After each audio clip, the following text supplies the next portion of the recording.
1 యోహాను 1:9 ధృవీకరిస్తోంది. క్రీస్తు మన ఉత్తరవాది, డిఫెండింగ్ అడ్వొకేట్. రెండవది, యేసుక్రీస్తు మన ఉత్తరవాది. ఈ పదం న్యాయస్థాన దృశ్యాన్ని మన కళ్లముందు ఉంచుతుంది. మనపై నేరం మోపబడినప్పుడు మన తరపున నిలబడి వాదించే వ్యక్తి ఉత్తరవాది. మనకు శత్రువు ఎవరో లేఖనం చాలా స్పష్టంగా చెబుతుంది.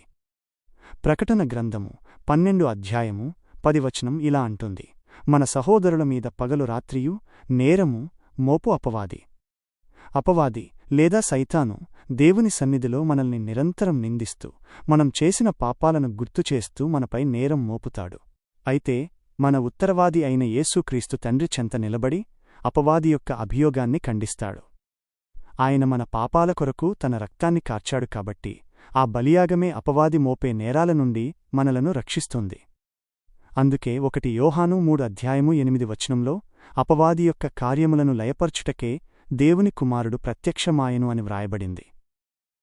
ఆయన ఈ లోకానికి వచ్చింది కేవలం పాపాన్ని నాశనం చేయడానికే. క్రీస్తు మన ప్రాయశ్చిత్తము, ప్రొపిషియేషన్.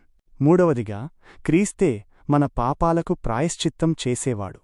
ప్రాయశ్చిత్తమంటే దేవుని కోపాన్ని శాంతింపజేసే బలి.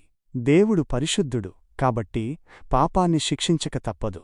అయితే యేసుక్రీస్తు శిలువపై తనను తాను బలిగా అర్పించుకోవడం ద్వారా మనకు రావలసిన శిక్షను తనపై వేసుకున్నాడు. ఆ విధంగా ఆయన దేవుని న్యాయాన్ని నెరవేర్చాడు మరియు దేవుని కోపాన్ని మన నుండి తొలగించాడు. ఈ ప్రాయశ్చిత్తమనేది ఇప్పుడు కూడా మోక్షంలో కొనసాగుతోంది. మన ప్రధాన యాజకుడైన క్రీస్తు తన బలియాగాన్ని నిరంతరం తండ్రికి సమర్పిస్తూ మన కొరకు విజ్ఞాపన ప్రార్థన చేస్తాడు.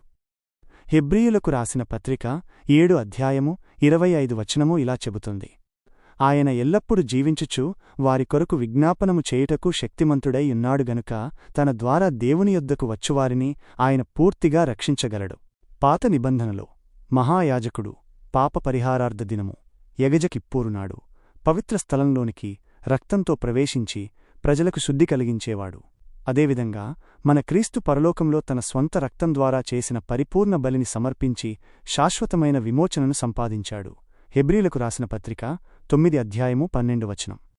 ముగింపు. కాబట్టి ప్రియులారా, మనకు ఎంత గొప్ప భద్రత! ఒకవేళ మనం బలహీనత వల్ల పొరపాటు చేసినా నీతిమంతుడైన ఉత్తరవాది మన కొరకు సిద్ధంగా ఉన్నాడు. ఆయన మన పాపాలకు ప్రాయశ్చిత్తం చేశాడు. ఆయన విజ్ఞాపన ప్రార్థన ద్వారా అపవాది నేరం మోపే ప్రతిసారి మనలను శుద్ధి చేస్తూ రక్షిస్తూ ఉన్నాడు. మన విశ్వాసాన్ని ఆయనపై ఉంచుదాం మరియు మన ప్రధాన